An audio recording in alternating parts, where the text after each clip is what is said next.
ายดีมื้อนี้มาพบกับแม่ปะเปาในช่องคาราเปาชาแนล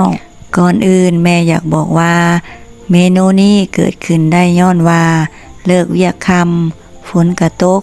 บ่ได้แวะซื้ออาหารการกินพอมาฮอดเฮือนแม่เลยไปค้นตู้เย็นว่ายังมีหยังแหน่ปรากฏว่ายังมีเห็ดโคนญี่ปุ่นผักปังเส้นเสฉวน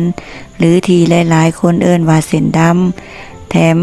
ยังมีแจ่วสุกี้ก็พอดีแต่ติดแก้วเมื่อได้เครื่องครบแล้วสั้นเฮามาเฮ็ดสุกี้เสฉวนกินเนาะเมื่อได้เครื่องครบแล้วก่อนอื่นนำเห็ดที่ผ่านเป็นเปียงน้อยๆกับผักปังไปล้างในน้ำให้สะอาดและแช่ปลาไว้หั่นก่อน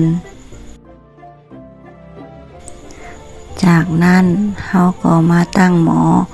ใส่น้ำสะอาดลงไปต้มให้หม้อฟดแล้วใส่หัวบัวแดงซอยหรือทุบให้แตกลงไปจากนั้นก็ใส่เกลือลงไปตามด้วยคะนอและน้ำปลาตามใจหมักเด้อแล้วจากนั้นก็ปล่อยให้หม้อฟดจักหน่อยก่อนในขณะที่เฮารอหม้อฟดอยู่เนาะเฮาก็มาเบิ่งว่าเครื่องที่เฮาจะเอาลงไปต้มในหม้อมีหยังแหน่ก็มีเส้นดำเสฉวนมีผักปังมีเห็ดโคนญี่ปุ่นที่เฮาซอยเป็นเปียงน้อยๆแล้วก็มีซีนนมหมูแล้วก็ซาลาเปาใส่ซีสเนาะเมื่อใส่นมหมูกับซาลาเปาใส่ซีสลงไปแล้วก็นำเอาเส้นเสฉวนใส่ลงไปเส้นเสฉวนแม่นให้แช่ก่อนเด้อเวลาต้มมันจิงอ่อนแล้วก็สุกไว้ตัวนี้แม่นเฮาได้แช่ไว้ก่อนแล้ว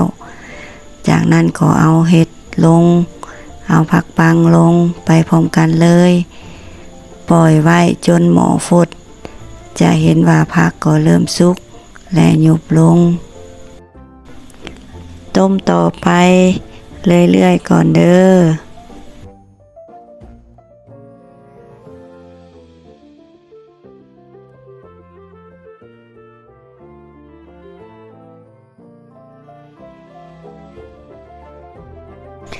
เริ่มมีกลิ่นหอมออกมาเลยเด้อทุกคน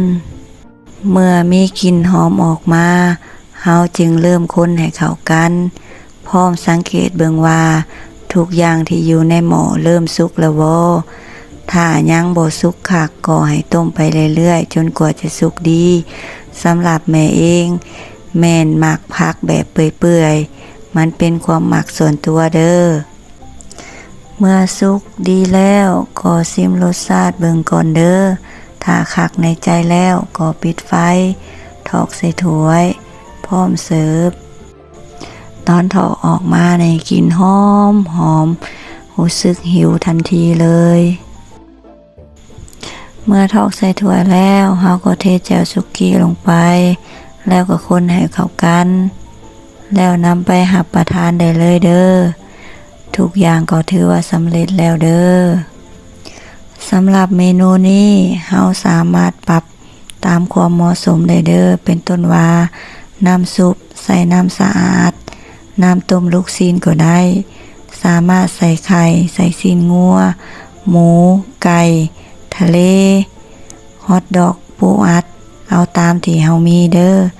สำหรับเส้นจะเป็นเส้นร่อนเส้นหมี่ไว้ก็ได้ส่วนแจ่วจะเป็นแจ่วซินดาดแจ่วหมักนัดแจ่วจีนก็ได้คือกันเด้ออยากกินแซ่บต้องต้มเองเด้อจริงคักได้รสชาติที่ตนเองหมักแซ่บเส้นก็นุ่มน้ำซุปก็นัวถ้ามาคลิปนี้ก็อย่าลืมคอมเมนต์กดไลค์กดติดตามเพื่อเป็นกำลังใจให้กันในเด้อขอบใจหลายๆ